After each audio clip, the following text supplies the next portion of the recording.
Hello students, welcome to online classes of geography of class 8. This is the second class of your chapter number 3, that is water resources. Now the topic that I am going to discuss today from this chapter are multi-purpose projects, water scarcity, conservation of water. Now the first is multi-purpose projects. Now, hopefully, you are aware about the term dams. Now, these dams, when it has basically the construction of the dams has started from 11th century. But now, at that time, it was termed as dams, but now dams got changed the designation and it is named as multi-purpose river valley projects. Now, why it is named so? When the rivers used to be tamed out, it was basically meant for some purpose related to domestic work, or it was basically there for agricultural work. But now presently we are having various purposes to use the water. So thus wise multiple utility of river water is being done, or we are using the river water for the various purpose or for multiple uses. That is why it is termed as multi-purpose projects. Now, what is the main aim of these projects? To serve many purposes simultaneously, and so they are named so. Now, in a multi-purpose project, one or more huge dams are constructed across a river, just now I mentioned, and they construct a reservoir, and that stored water is being used for various reasons. Now, just see this picture of multi-purpose project. This is a river that is being tamed out over here, and this is the entire infrastructure that has been done. Now, before this, what are the benefits of it? Now, the benefits, first we are able to get the water for our domestic purpose, various reasons second, the water supply can be there for fishing activities, the water supply can be there for irrigation, the water supply is there for inland navigation, for generation of hydroelectricity, then for industrial activities. So there are various uses from this stored water in the dams or in the reservoirs. Now, next it is advantages of multi-purpose project. Just now I mentioned all the uses. Now, in the areas of scanty rainfall, irrigation water is provided for agriculture. Then it helps to control the floods in the rivers. Now, as when there is continuously the water is being tamed out, they are being channelized, they are being stored out, so the volume of the water in the river will reduce. So it will restrict the occurrence of the floods. Now it is used to generate hydroelectricity. Then it releases the burden on the land transportation, and with the development of inland navigation. Now the land transportation is continuously getting much more congested. It is creating lots of barriers, and we know that water transport is the easiest and the cheapest means of transport. So as well as it that is creates, it's eco-friendly, it does not create so much of pollution too. So if we are using the water for the navigation purpose, for maybe transportation of the finished products or raw materials, or even for the workers, then it can reduce the burden on the land transportation. Next, we can do the pisciculture, that is fish breeding. So that is also one of the advantage.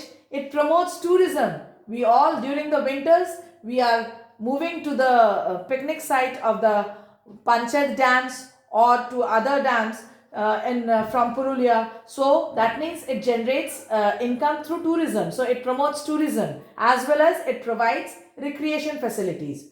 So these are some of the advantages. Now let's see what are its disadvantages. Now we have seen so many advantages, but what are its disadvantages? Now, just now we studied that it is able to control the flood. Now, if there is excessive rainfall, what will be the resultant?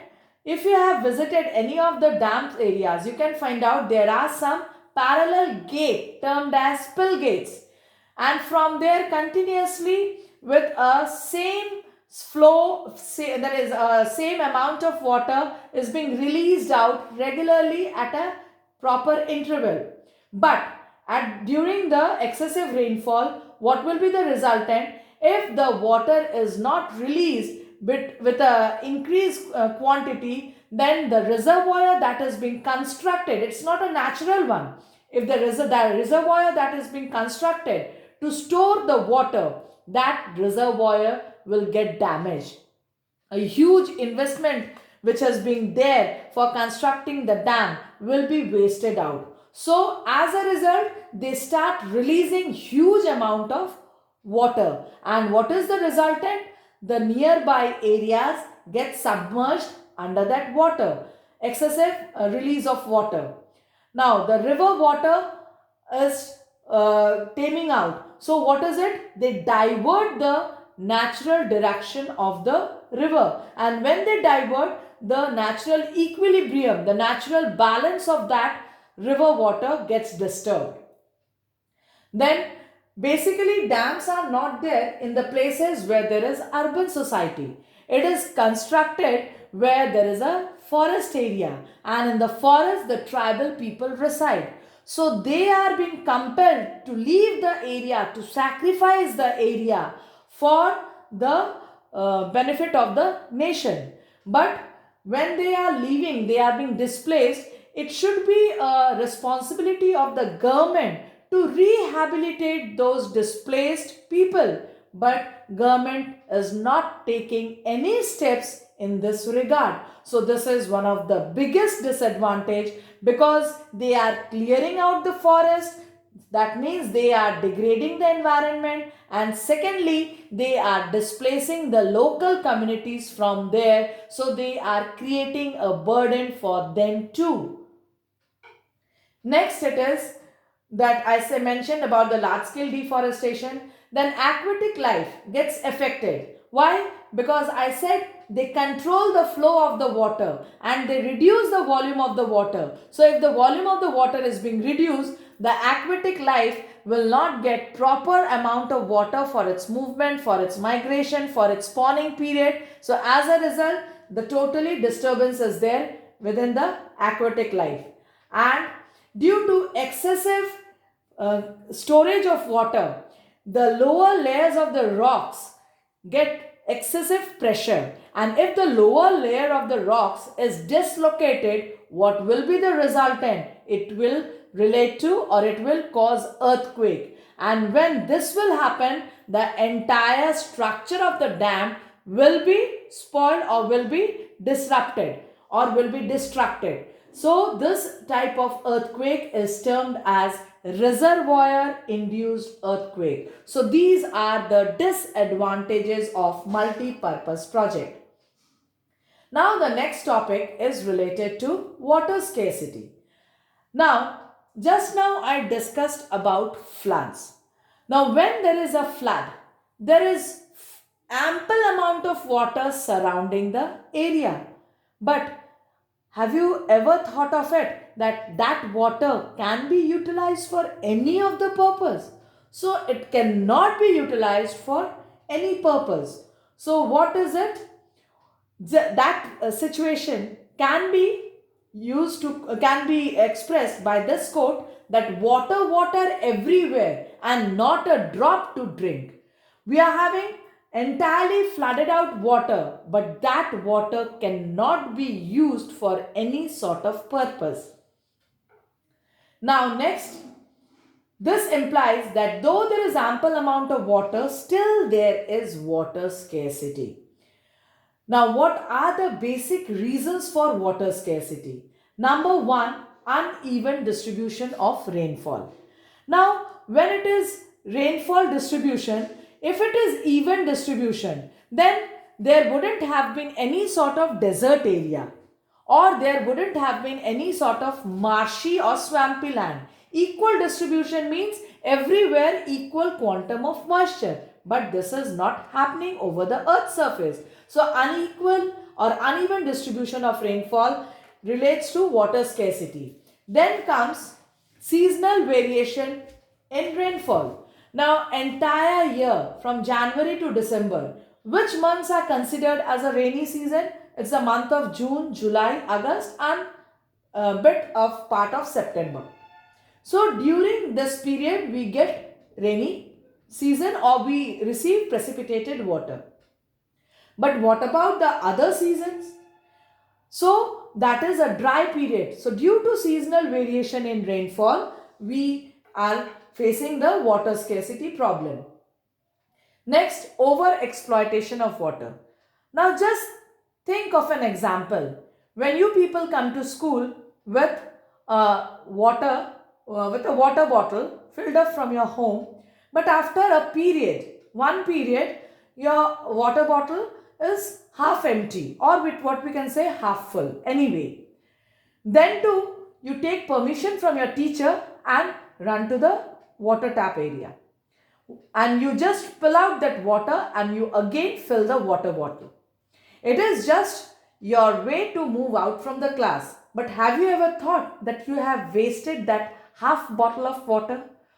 So this is either misuse or over exploitation of water. Next it is mismanagement of water. Now mismanagement of water, just giving an example from our Purulia town. You have seen nowadays that there are many tap connections given everywhere. The tap connections that are given over there, they have attached the pipe, but they have not attached the tap. When there is a supply of water from the municipality, it just gives a fountain appearance. Continuously the water is flowing out. There is no one to collect the water. It is totally a wastage of water. This is termed as mismanagement of water. Next, water pollution, a very common problem. Then comes urbanization and large-scale industrialization. They are only the major cause of water pollution. Next, it is water pollution is also there due to the natural causes like excessive erosion can lead to water pollution. Excessive use in irrigation, when we are continuously extracting out the groundwater and there is lack of rainfall, what is the resultant? The groundwater table will gradually decline, and when it will gradually decline, that means there will be a scarcity of water. The next point, growing population and subsequent rise in demand. The population is not reducing or neither declining. So continuous increasing population means continuous increasing demand of water, though it is a renewable resource, but due to uneven distribution of rainfall, due to seasonal variation of rainfall, we are not getting proper amount of water that is needed for a large population. So the scarcity is the outcome. So these were the problems related to the water scarcity. Now just see some pictures related to that. You can see the total pollution there for the water tank, and here there is scarcity of water due to lack of rainfall. Now next, what will be our next step to conserve the water? Now before going to the conservation of water, why water gets contaminated? What is the reason behind of contamination of water? Now when the water is totally getting degraded, then we say it is contaminated water or water pollution. Agriculture, to increase the productivity, why? Continuously our demand is increasing for the increasing population. So we are using chemical fertilizer, we are using pesticides, and these chemical fertilizers and pesticides are continuously percolating through the layers of the soil. As a result, the soil is getting degraded, the underground water is getting degraded, and if there is a surface runoff that move to the freshwater area, it pollutes that water too. So first is agriculture is continuously contaminating the water. Then when we are discharging all the sewage, whether it is coming from the industry, whether it is coming from other activities, it is untreated. They are not getting treated with the proper treatment. If it is being drained out, then it wouldn't have been contaminating it. But without treatment, they are being discharged, so they are contaminating the fresh water. Now next, leakage from the oil tankers.